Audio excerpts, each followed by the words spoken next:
하나님의 말씀을 읽겠습니다. 구약성경 열왕기하 2장 15절 말씀부터 끝절 25절까지의 말씀을 읽습니다.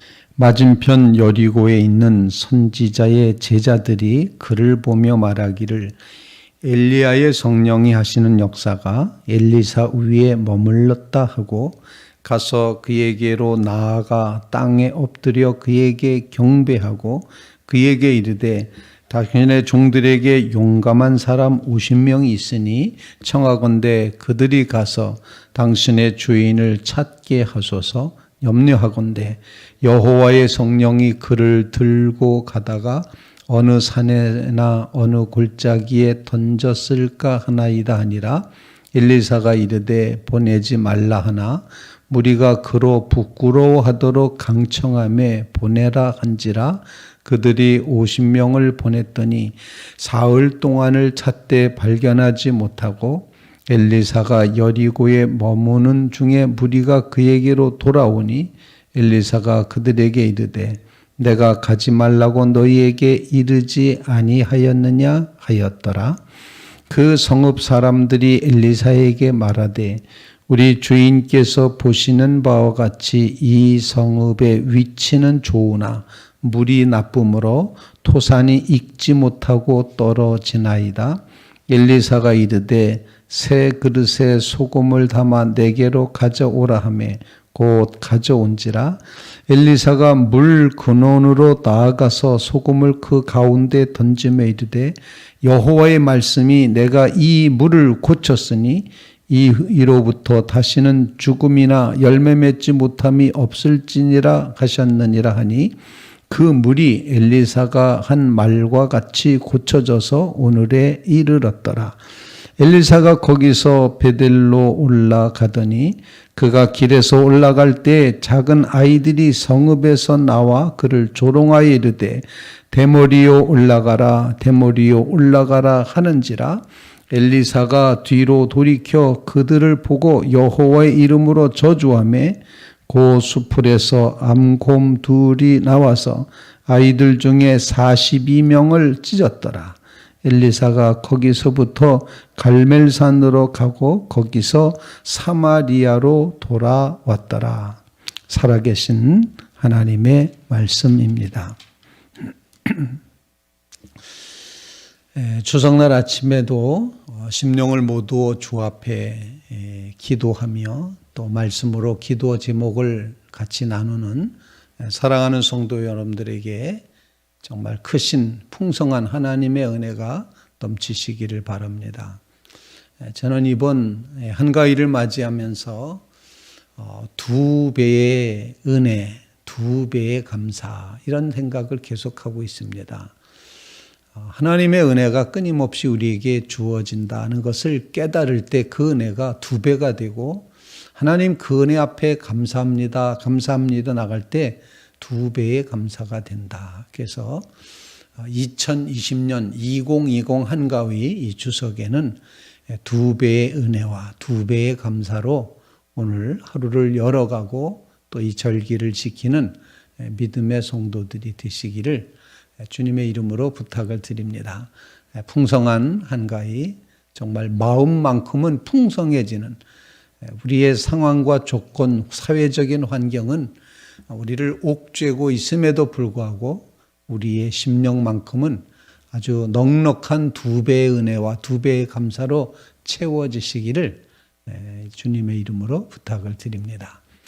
오늘 본문 말씀은 엘리야 선지자에게서부터 하나님의 사명이 엘리사에게로 넘어간 이야기를 가르쳐 주는데 앞부분은 엘리사가 엘리야 승천 후에 이제 선지자로 공인받는 것과 같이 선지자의 학교 생도들 제자들이 엘리사 앞에 와서 무릎을 꿇고 당신의 하나님의 하시는 성령의 역사가 당신에게 임하였습니다 라고 고백하는 장면이 먼저 나옵니다.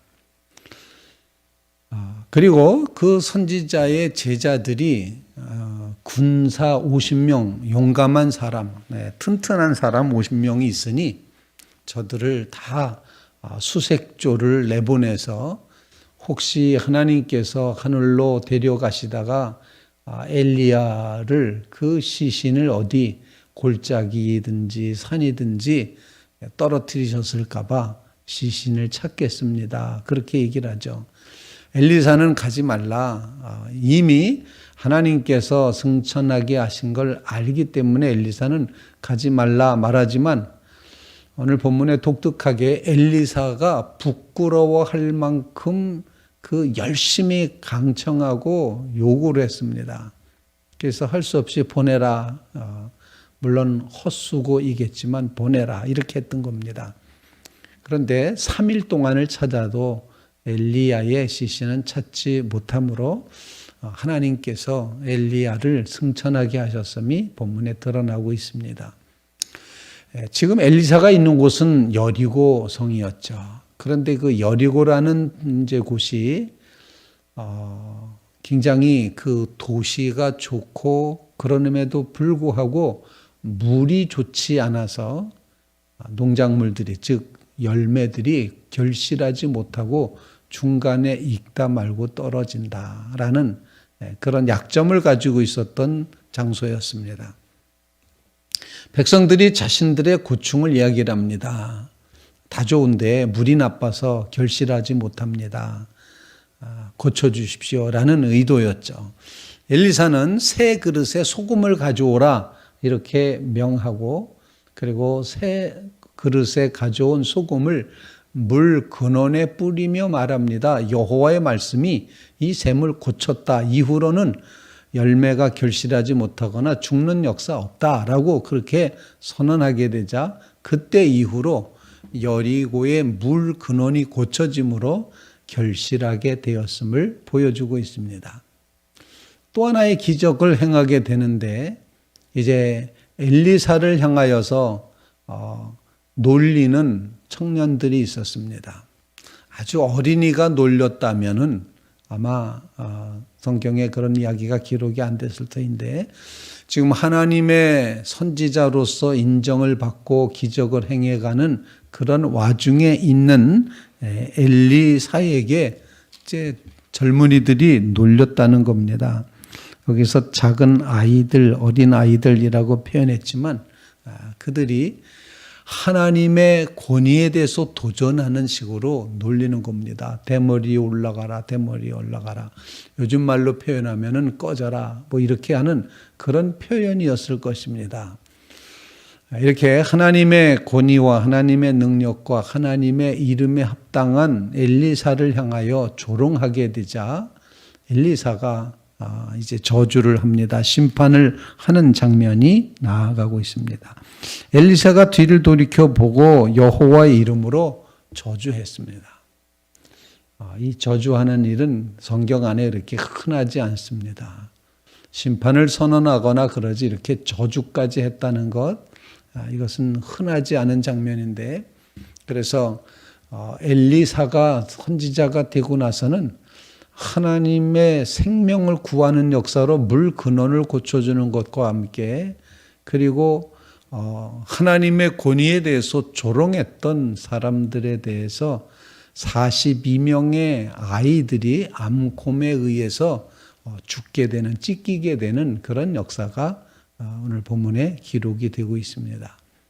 오늘 말씀을 기억하면서 갑자기 자연이라고 하는 그런 생각이 들었습니다. 자연, 이 풍성한 높은 하늘, 또 오늘 저녁에 보름달을 볼 수 있다고 구름 사이에서라도 볼 수 있다 이렇게 말하는 이런 세계를 바라다 보면서 이 풍성함의 자연 세계 앞에 우리가 고백한 찬송처럼 온천하 만물 우러러 주님을 찬양하라. 만물들이 다 찬양하라. 힘차게 부는 바람, 흘러가는 맑은 물, 귀한 땅, 그리고 선한 마음 가진 자, 은혜 받은 만민들 모두가 다 하나님을 찬송하는 역사가 이루어질 수 있기를 간절히 바랍니다. 오늘 본문 말씀을 통해서 우리에게 이제 말씀을 붙들고 기도하는 그런 귀한 시간 되시기 바랍니다. 그 첫 번째 기도 제목은 엘리야의 성령이 하시는 역사가 엘리사 위에 임하 머물렀다, 이렇게 표현하고 있는데, 주의 성령께서 역사하여 주시옵소서, 그런 간구를 주님 앞에 올릴 수 있기를 간절히 바랍니다. 성령이 계신 것을 믿습니다. 성령이 우리와 동행하심도 믿습니다.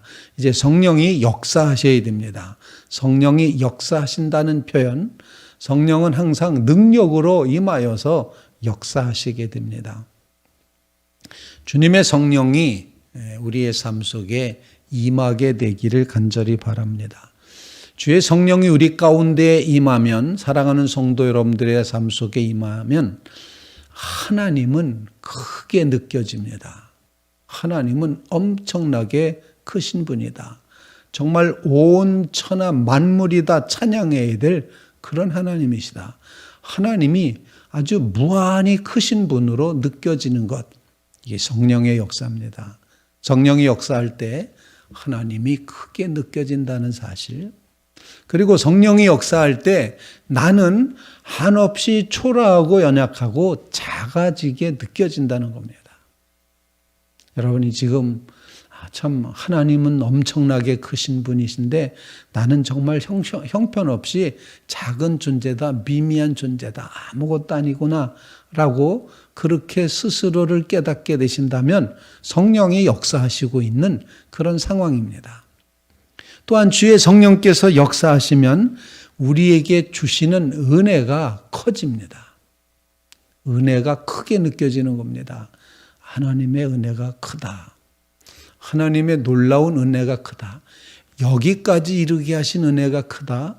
비록 힘들고 어렵다고 하지만 그럼에도 불구하고 하나님이 주신 은혜가 크게 느껴진다면 여러분, 성령이 역사하시고 있는 겁니다. 그리고 그 은혜 앞에 내 마음이 감사한 마음으로 채워지는 것, 주의 성령의 역사가 이루어지는 것이고, 그리고 모든 상황을 보면서, 이웃을 보면서 내 마음속에 불쌍히 여기는 마음이 점점 커질 때, 그때 바로 성령이 우리 가운데 역사하시는 겁니다. 여러분의 삶 속에 주의 성령이 역사하여 주시옵소서. 성령의 역사를 구하는 그런 새벽이 되어서 하나님은 크게 느껴지고 나는 형편없이 작게 느껴지고 하나님의 은혜는 크게 보이고, 그리고 정말 하나님께서 허락하신 은혜가 얼마나 큰지를 크게 감사하며 나갈 수 있는 이 놀라운 성령의 역사를 구하며 나가는 믿음의 성도들 되시기를 주님의 이름으로 부탁을 드립니다. 가족들이 이제 만날 수 있을 수도 있고 만나지 못할 수도 있지만, 사랑하는 가족들을 바라다 보시면서 성도 여러분들의 마음속에 하나님의 은혜를 깊이 묵상하시고 고백하시면서 가족들 모두의 삶에 성령의 역사가 임하여 주시옵소서. 간절히 간구하는 믿음의 귀한 가정, 믿음의 귀한 성도들 되시기를 주님의 이름으로 부탁을 드립니다. 두 번째로 엘리야의 시신을 찾는 모습을 보면서 우리가 이제 생각하는 것은 하나님이 하시는 일 앞에 인간적인 고집을 내세워서는 안 되겠다는 그런 생각을 하게 됩니다. 하나님이 엘리야를 승천시키셨습니다. 그 사실을 엘리사는 알고 있었고 그것을 건너편에 있었던 선지자의 생도들이 다 보지 않았습니까? 이제 회오리 바람같이 불병거로 휙하고 그 바람에 의해서 하늘로 올라가는 엘리야를 보았습니다. 바로 그와 같은 것을 보았음에도 불구하고 하나님이 하시는 일이 실패했을 거다, 중간에 떨어뜨리셨을 거다라는 인간적인 판단을 가지고 반드시 찾아야 되겠다고 50명의 군사를 내보냈던 이런 모습은 하나님의 역사를 무시했던 그런 인간적인 고집이 아니었을까 생각을 하게 됩니다. 우리는 두 번째 기도 제목은 그렇습니다. 하나님이 하시는 일, 그것은 정말 하나님이 하셨기 때문에 옳습니다. 하나님이 하셨기 때문에 완성하실 줄 믿습니다. 하나님이 하셨습니다. 라는 이 신앙 고백으로 살아가게 해 주십시오. 거기에 토를 달거나 고집을 부리거나 그렇지 않다고 주장하지 말게 하시고 하나님이 하셨습니다. 라고 이렇게 아주 넉넉하게 하나님을 인정해 드리고 넉넉하게 하나님을 믿고 하나님이 하셨다면 여러분 안심하시기 바랍니다. 주님의 뜻은 그렇게 이루어져 갈 것입니다. 내 계획대로 내 뜻대로 내가 원하는 방향으로 가지 않는다 할지라도 하나님이 하셨습니다. 그렇다면 그것은 최선이고 최상이고 최고인 것을 믿고 고백하며 하나님이 하셨습니다. 이 고백으로 나의 고집을 다 꺾고 주님이 하시는 일을 지켜보며 간증하는 믿음의 성도들이 되시기를 주님의 이름으로 축원을 드립니다. 주님, 내 뜻, 내 계획대로 내가 원하는 방향으로 안 갈지라도 주님이 하셨다면 옳습니다. 그 믿음 우리에게 주시옵소서. 그런 간구를 주님 앞에 올릴 수 있기를 간절히 바랍니다. 세 번째 기도 제목입니다. 물 근원을 이제 새롭게 변화시키셔서 죽음의 권세를 끊어내신 것처럼 생명의 결실이 있게 하신 것처럼 우리의 세 번째 기도 제목은 하나님 생명의 역사를 허락하여 주시옵소서. 그런 간구를 주님 앞에 올리며 치유와 구원이 이루어지기를 소원하며 기도하는 귀한 새벽 되시기를 간절히 바랍니다. 육신의 질병과 고통 가운데 있는 가족들을 하나님 이제 생명의 역사로 생명의 능력 되시는 하나님이 구원하시고 치유하시고 유지 지탱할 수 있게 도와주시고 붙잡아 주시옵소서. 내 생명 내 것 아니라 하나님께 달려 있습니다. 하나님의 것입니다. 이 생명의 역사를 허락하여 주시옵소서. 치유와 고치는 역사, 회복되는 역사 이루어지게 해 주시옵소서. 간절히 간구하는 믿음의 성도들 되시기를 간절히 바랍니다. 이 치유를 위한 기도라는 것은 결국 관계가 회복되는 것입니다. 관계가 회복될 때 치유의 역사가 일어날 줄로 믿습니다. 하나님과의 관계가 회복되어야 됩니다. 이웃과의 관계가 회복되어야지 됩니다. 자연과의 관계가 회복되어야 됩니다. 더 나아가서는 나와 내 자신과의 관계가 회복되어야 됩니다. 바로 이와 같은 관계 회복을 통하여서 치유의 역사를 경험하게 주시옵소서. 풍성한 이 절기에 주님의 은혜를 기억하며 혹시라도 가족들 간에 깨어진 관계가 있었다면 하나님 2020년대 이것이 다 해결되고 해답을 얻고 다 풀어지고 용서하게 해주십시오. 그런 간구함으로 나아가시기를 주님의 이름으로 부탁을 드립니다. 오늘 우리가 불러드린 찬양 가운데 너 선한 마음 가진 자 늘 용서하며 살아라 이렇게 5절 가사에 되어 있습니다. 너 선한 마음을 품은 자들아 용서하며 살아라. 관계를 회복하며 살자는 것입니다. 이제 자연과의 관계가 회복되어 물 근원이 고쳐진 것처럼 또 하나님의 권위를 인정해서 하나님의 선지자를 놀려서 조롱해서는 안 된다는 것, 그것은 곧 하나님을 하나님으로 모셔야 된다는 걸 가르쳐주는 겁니다. 그 관계가 회복되는 역사가 2020년 이 한가위에 꼭 이루어짐으로 사랑하는 성도 여러분들의 삶 속에 정말 놀라운 선한 마음 가진 자가 누리는 용서함으로 얻게 되는 풍성한 자유와 치유를 구원을 온전히 누리는 아름다운 절기가 되시기를 주님의 이름으로 부탁을 드립니다. 사랑하는 성도 여러분, 정말 풍성한 이 한가위가 되시길 바라는데 주님이 우리에게 주신 은혜만 기억하며 성령으로 깨닫고 더 은혜에 감사하고 감격함으로 이 절기를 여러분의 심령이 풍성하게 지나실 수 있기를 주님의 이름으로 축원을 드립니다.